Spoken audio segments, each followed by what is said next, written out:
Hey, worship team. Hope you guys are doing well today. Welcome to your Monday update video. This one's going to be pretty quick. We don't have a ton to go over.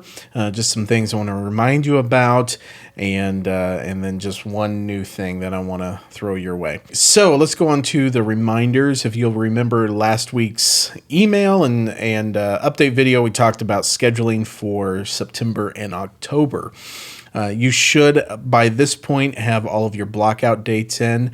If you don't, make sure to get those in right now. Pause this video, go put in your blockout dates. If you have none, then you're good to go. No further action required on your part. I know there are some teams who have already started sending out some schedules, so take a look at those in your email and make sure to respond to those as soon as possible. If you are a team leader, I sent you guys an email this afternoon about going ahead and putting your schedules together.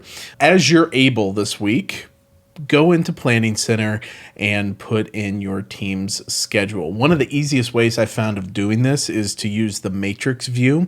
If you go to where the service plans are, if you go just to services.planningcenter.org, and you'll see some tabs. You'll see like a My Schedule tab and a Plans tab.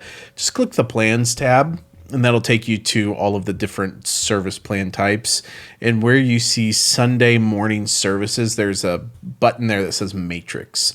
And usually what I'll do is I'll choose, well, for September, if you choose like the next 10 services, that should take you through the end of September and October for your planning. So just take a look at that. Open up your plans, and then you can see all of those services in kind of like a spreadsheet format on your screen. For me personally, this is a much easier way to schedule. If you have a different way, that's fine, no big deal.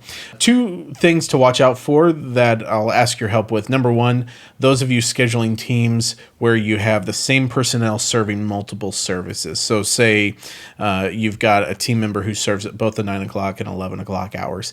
Be sure to put them in at both of those hours.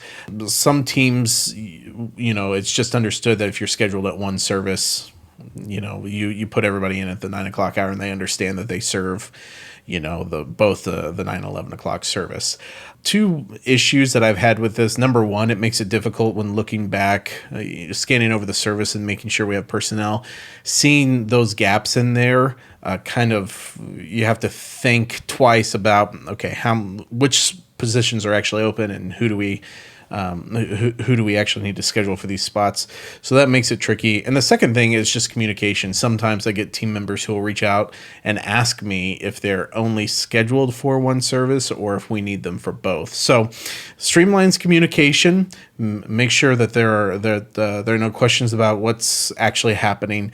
And two, it helps me when reviewing services to know that there is not a gap there that needs to be filled. So if you could help me with that, I would really appreciate it. Scheduling, go ahead and take care of that. Let's get this all knocked out this week, and then we'll be good to go for the next 8 weeks. And as I said in last week's video, we'll pick up scheduling. Then again, we'll revisit that again in October and schedule out through the end of the year at that point. Number two, the new thing, if you watched online this past weekend or if you attended services live, you see we have a brand new TV here in the middle of the stage that Tom's going to be using. It's going to replace the whiteboard in the middle of the stage. And we've got a lot of different things we're going to be trying with that. This past weekend, we essentially set it up and kind of mirrored it essentially with what was happening on the main screens. We did some, experimented with some different formatting options. We've got a long road ahead of us, though. The programming that it takes to set up that screen is very intensive. So there's quite a learning curve there.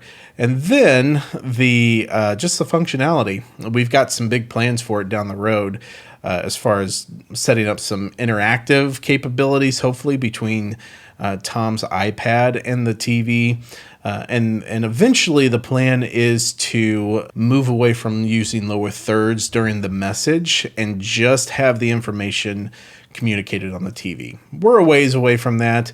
We'll we'll operate very similar to how we operated this past weekend, just for the next several weeks until we can kind of catch a stride here and kind of nail down a style. But hope you guys liked it. I know I had several text messages from you all just commenting and saying how much you like the new setup. So be patient with us as we continue to experiment here in house and continue to work toward a new communication tool for Sunday mornings and for Sunday afternoons too. I don't want to forget you Sunday afternoon folks as well. For Sundays, a new communication tool for Sundays until we're back on Saturdays, and then it'll be the weekend. Well, at this point, I'm just rambling, but hope you guys are having a great week. For those of you with kids going back to school, wish you all the best with that. I hope that is as smooth a process as possible.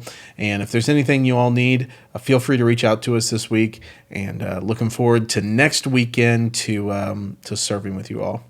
Have a great week, and let us know if there's anything we can do to help.